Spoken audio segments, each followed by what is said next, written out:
think this is an especially interesting issue to talk about right before 4C's 2014, which is where we're at as I record this video. Um, Last year in 2013, I think that the practice of uploading materials to the connected community, really kind of caught on. I was following it pretty closely because I was really interested to see how that initiative would go over. And I think a lot of people did end up posting materials. That brings up, though, the problem of what to post.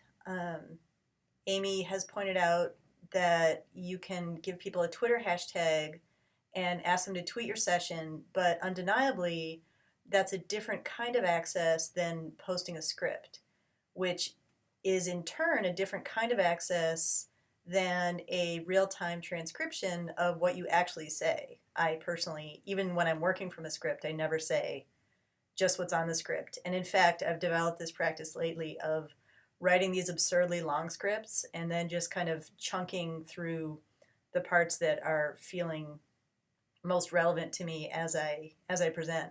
So at my presentations lately, audience members will have scripts and I'll say, I'm just going to jump right over to page 4 now and talk about that interesting thing, and then I'm going to jump over to page 9 and let's go back to page 2.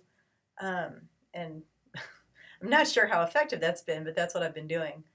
And then also you have people who say, I can't present from a script. They'll either say that's really dull and flat and a terrible way to present, which I think depends more on the presenter than the presence of a script, but I get the point. Or people who say that's simply not how I think. That's not access for me to type out a script of something I'm going to say.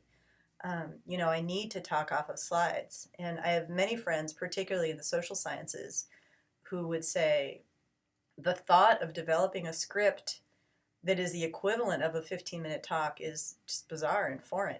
What I want to do is put up my data and talk to you about them.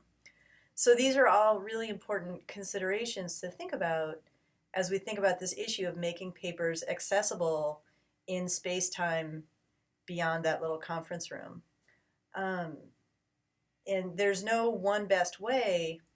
However, I do think that it's worth remembering that choices, what we refer to sometimes as affordances and limitations, those aren't just sort of value neutral pros and cons.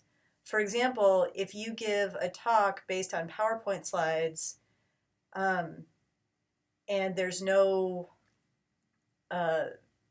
visual support for what you're saying, there's no script, there's no transcription while it's going on, if there are deaf people in your audience, you have effectively said to them, you are not worth receiving this talk.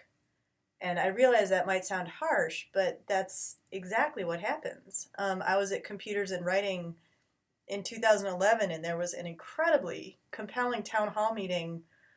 It was a featured speaker who was giving a long talk, like a 30 or 40-minute talk. And there were no scripts, and there was no transcription. And I was sitting next to my deaf friend at a table. Oh, also there was no sign interpretation. And we both sort of felt like this conference has decided that deaf people won't be here. Either deaf people are certain not to be here, or it doesn't matter if they can't get the information. That's what a limitation, that's what a lack of access translates into. And I think it's important not to think of these as sort of benign oversights or, oh, I can't be bothered, or I'm thinking about it. I think it's really important that we actually take responsibility for the choices that we make. Not that we're always going to make great choices. I myself do not give perfectly accessible talks, but that we just are aware that these are not casual choices for those who lack access. These are choices of literally getting to be present at your talk or effectively being told that they are not present.